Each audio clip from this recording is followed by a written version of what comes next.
You know, this thing is great, but it's getting kind of old. Whoa, that's better.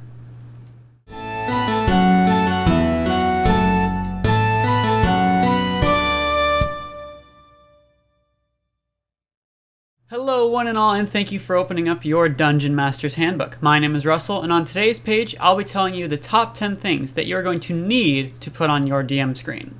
That's right, I'm back. No, but for real, these are just some of the things that I found useful to put on my screen that I thought you guys would like to know about. Also, stick around to the end of the video and you'll get a sneak peek behind my own DM screen. As always, a like on the video would be much appreciated, and let's get this thing rolling. First up at number 10, we are going to have magic item costs. I know I can't be the only one that has no idea how to price magic items when the party is buying one or trying to have one crafted. Just a quick table will help out so much and keep the pace of play fast. You can use this table on the fly, or you can reference it when planning to have a price in mind of what your items will cost your players. Here is the table I use, and you'll notice it's divided into material, labor, and total costs. This is so that if the party wants to instead bring back the magical materials for an item, the price can go way down. The price could be a piece of a monster or some magical ore found in the earth. For example, in my campaign setting, one ingredient that can be made into healing potions is troll skin, so if they bring in the skin, they don't have to pay for the labor. Just want to throw in here that these prices give a range, so for example, a common item could cost anywhere from 1 gold piece to 100, and an uncommon from 100 to 500. I have a way of identifying how much each item should be cost based on how powerful the magic item is, so if you want a video about that, leave it down in the comments below. Speaking of potions, next up at number 9, we have the levels of healing potions and how much healing they actually do. This is the table, and personally I just know that this is something that the players forget all the time, so it's handy to have this ready and at hand. At number 8, we have chase mechanics. This is one of the most forgotten rules in all of D&D 5e, and I think it's actually a pretty good one. There's a whole section on chase scenes in the Dungeon Master's Guide on how to start and end a chase, but here's a little homebrew mechanic that I like just a little bit better. The keynote is that there are no bonus actions, and players can take the dash action a number of times equal to 3 plus their Constitution modifier. After that, they must make DC 10 Constitution checks, not save, every time they dash, and if they fail, they suffer a level of exhaustion. You'll see that if a creature has an ability that allows them to dash as a bonus action, they instead increase their speed by 10 feet for that round by using that ability. This does not affect the number of times that they can use their dash action. Also, use the chase complications found in the same section of that Dungeon Master's Guide. It really helps to make chases more believable and interactive. Also, I want to throw on something that's not written here, is that any spell or ability that is normally a bonus action can be instead used as an action during a chase scene. Alright, moving on. Number 7 is going to be exhaustion levels and what they do. These can sometimes be hard to keep in line, so it's nice to have them quickly on hand. Here's the list in case you were unaware, but I know I always got them confused and out of order. These will be really useful running chase scenes too. Traveling on to number 6, we have travel paces. That was a lot more funny in my head. The travel paces are found in the DMG, but for me, who has a party who travels between cities quite a lot, it's nice to be able to approximate how much time the party is going to spend from going from place to place. Here's the table I used, and I wanted to specify something about the mounted speed. That is if the party can get a new horse every hour, because if not, the horse will become exhausted, and you'll have to reference that table from earlier. If they simply all have horses so that they don't have to walk, but are still traveling for 8 hours a day, I would just give them the normal travel paces that are listed. As well, the daily travel distances are just them traveling at those speeds for 8 hours. Alright, at number 5, and this is where things really get good. At number 5, we have prices. Just like with magic items, looking at prices really slows down the game, so this will help in that process. These are going to be prices for everyday items that the party buys a lot or are otherwise pretty common. What items those are exactly varies from campaign to campaign.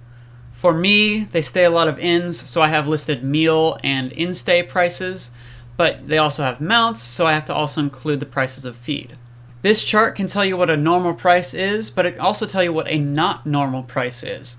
You'd know what to charge the party if an unfriendly NPC wanted to gouge their party for their night stay at the inn. This will also help give you a sense of how expensive items are in your D&D world, and can help you make educated guesses about the prices of other things that aren't on the list.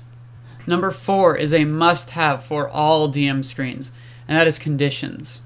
Please do not try to memorize all the conditions. Some of them are so similar and basically do the same thing, players will be going back and forth and get confused about what's the difference between paralysis and stunned. For example, did you know that an attack is only an automatic critical on an unconscious creature if that attack came from a creature within 5 feet of it? Well, I bet some of you probably did, but I didn't, so that's why it's on my screen. Imagine trying to fit all of the Pathfinder 2e conditions onto a DM screen. It would take up all 4 pages. Moving on to number 3 is something that you are going to steal from your players: their languages and passive scores. If you're going to take anything away from this video, please let it be this one. This one will add so much to your game and let you as the Dungeon Master be a lot more sneaky with the lore of your world. If you're playing as a goblin trying to sneak behind the party and they're occupied elsewhere, how annoying is it to have to stop the game and ask everyone what their passive perception is? Not only that, but now the players are on high alert because you asked, which can lead to them acting with knowledge that their characters don't even know about. Or if the party is in a dungeon that worships a god unknown to the party, and they find script on the top of the doorway, it could give a lot of information when you ask, okay, who here speaks Abyssal? Just little moments like that can add a lot of intrigue into your games.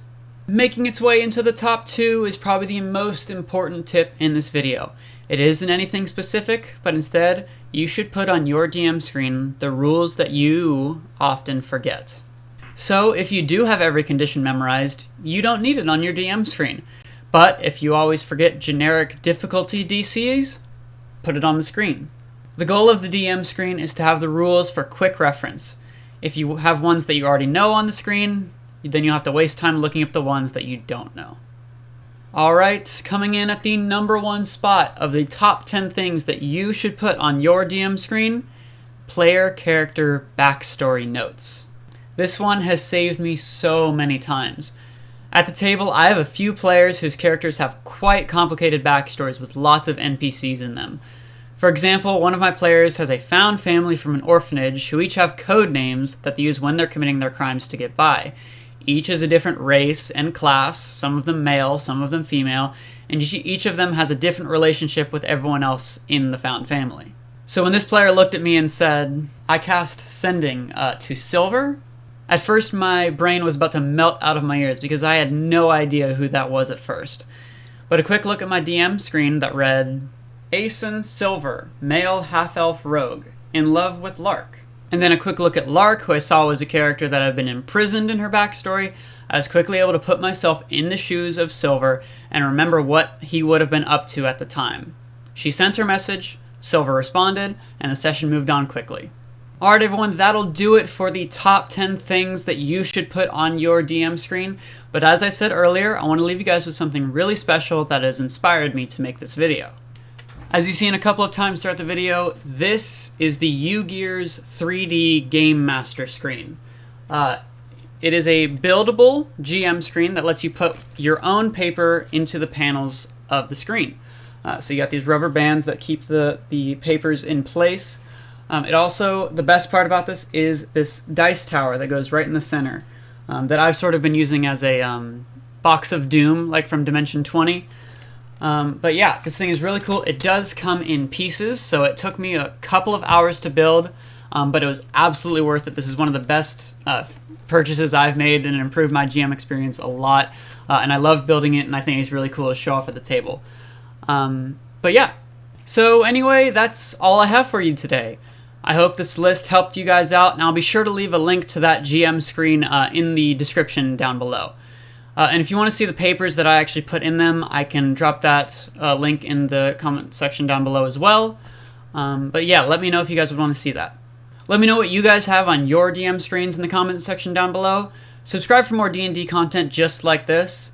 And as always, thank you so much for watching, and I hope you find yourself at a table real soon.